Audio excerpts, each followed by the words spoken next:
Suara warga Nahdlatul Ulama atau NU yang dikenal dengan sebutan Nahdien selalu menjadi rebutan dari pemilu ke pemilu, dari pilpres ke pilpres. Itu lantaran jumlah warga NU di Indonesia cukup besar dan selalu bertambah dari tahun ke tahun. Tahun 2023 ini, jumlah warga Nahdien mencapai sekitar 56,9% dari seluruh penduduk Indonesia. Jumlah sebesar itu tentu saja menjadi lumbung suara yang sangat menjanjikan. Sehingga tidak mengherankan jika setiap calon presiden selalu berusaha menggait tokoh-tokoh NU untuk mendampinginya sebagai calon wakil presiden. Warga Nahdien menyebar di berbagai wilayah Indonesia, yang terbesar berada di Jawa Timur dan Jawa Tengah, serta sebagian besar Jawa Barat dan Banten. Sisanya berada di luar Jawa, antara lain di Lampung, Kalimantan Selatan, Nusa Tenggara Barat, dan Sulawesi Selatan. Sekedar catatan, Megawati pernah berdampingan dengan Kiai Haji Hashim Muzadi pada Pilpres 2004. Lalu Wiranto dengan Kiai Haji Solahuddin Wahid, dan SBY dengan Yusuf Kala, yang juga sering dianggap sebagai representasi NU di luar Jawa.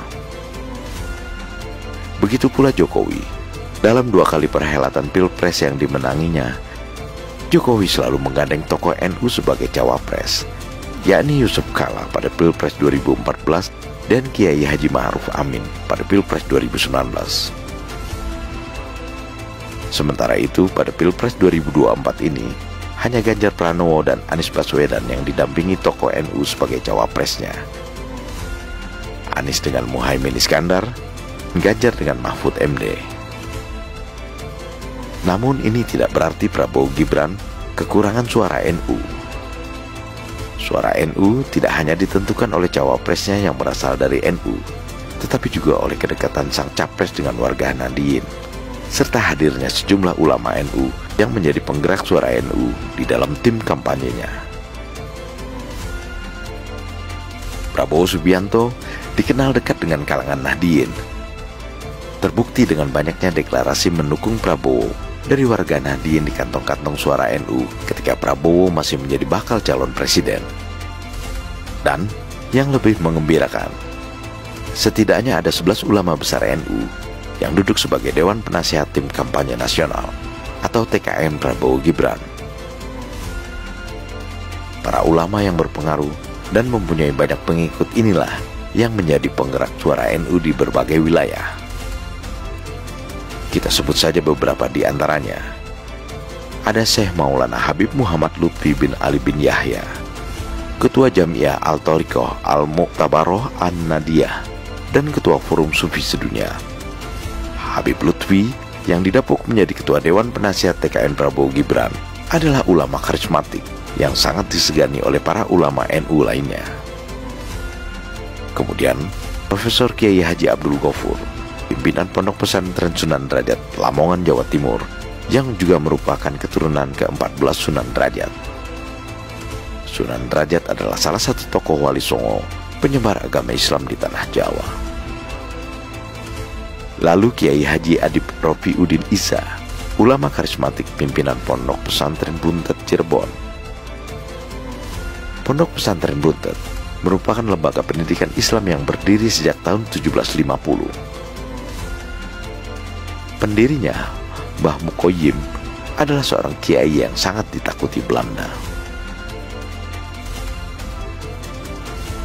Berikutnya, Kiai Haji Karur Askal, cicit Saikonah Kholil Bangkalan. Saikonah Kholil Bangkalan atau Mbah Kholil adalah ulama besar dari Bangkalan, Madura, yang merupakan guru pendiri Nahdlatul Ulama, Hadratus Syekh Hasyim Asy'ari, dan guru pendiri Muhammadiyah, Kiai Haji Muhammad Dahlan. Selain nama-nama yang telah disebutkan tadi, TKN Prabowo Gibran juga diperkuat oleh tokoh-tokoh NU lainnya, seperti Nyai Hajah Mahfudo Ali Ubaid, pimpinan Pondok Pesantren Bahrul Ulum Tambak Beras Jombang, Jawa Timur, yang juga Dewan Pembina PP Muslimat NU. Ali Maskur Musa, Ketua Pimpinan Pusat Ikatan Sarjana Nahdlatul Ulama, Arifah Khoiri Fauzi, Sekretaris PP Muslimat NU, dan Nusron Wahid, mantan Ketua Umum Pimpinan Pusat Gerakan Pemuda Ansor periode 2010-2015, yang kini menjadi Sekretaris TKN Prabowo Gibran.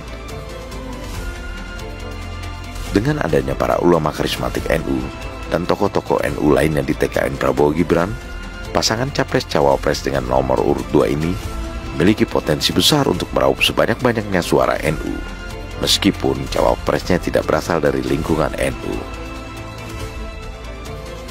Suara NU tidak ditentukan oleh Muhaimin Iskandar, meskipun ia sering mengklaim bahwa partai yang dipimpinnya, PKB, adalah partai milik warga NU. Juga tidak ditentukan oleh Mahfud MD ataupun Yeni Wahid. Warga Nahdien adalah warga yang dikenal independen. Merekalah yang akan menentukan kemana suara mereka akan diberikan.